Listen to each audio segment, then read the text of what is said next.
நம் உடல்ல இருக்க உறுப்புகள் கல்லீரல், இருதயம், கணையம், கண்ணு, மூக்கு எல்லாம் நமக்கு சொந்தமானதுதான். இது யாரும் மறுக்க முடியாது. ஆனா இந்த உறுப்பெல்லாம் நாம சொல்றபடி கேக்குதான்னா அது கேட்காது. அது இஷ்டத்துக்கு செயல்படும். அப்ப யார் சொல்றபடி கேட்கறாங்கன்னா அது இறைவன் சொல்றபடிதான் அது கேட்கும். இறைவன் எப்படி ஆணையிடுறாரோ அதுபடிதான் நம்முடைய கல்லீரல் இயங்கும், அது நம்முடைய கண்ணு இயங்கும், நம்மளுடைய இருதயம் இயங்கும். உடம்புல நம்மளுக்கு எல்லா உறுப்புகளும் இறைவன் தான் இயக்குறாரு. ஆனா நம்ம எல்லாமே நமக்கு சொந்தம்னு நினைச்சிட்டு இருக்கோம். இதனால என்ன வருதுன்னா நம்மளுக்கு ஆணவம் வருது. நம்மளுக்கு எல்லாமே இருக்கு, நம்ம உடம்பு நம்ம சொல்றபடிதான் கேக்குது அப்படின்னு நம்ம நினைச்சிட்டு இருக்கோம்.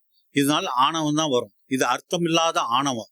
இந்த அர்த்தமில்லா ஆணவத்துலதான் நம்மளுக்கு பலவிட. அப்ப நம்ம சொல்ற நம்ம உறுப்பே நம்ம சொல்றபடி கேட்கலன்னா அப்ப இறைவன் ஆணப்படி தானே நடக்குது. அப்ப எப்படி நம்மளுக்கு இதுல அர்த்தமில்லாத ஆணவம் நம்மளுக்கு தேவையில்லை. அர்த்தமில்லா ஆணவம் உருவாக்காம இருக்கணும். அதாவது அகங்காரம் இருக்கக்கூடாது, அர்த்தமில்லாத ஆணவம் இருக்கக்கூடாது.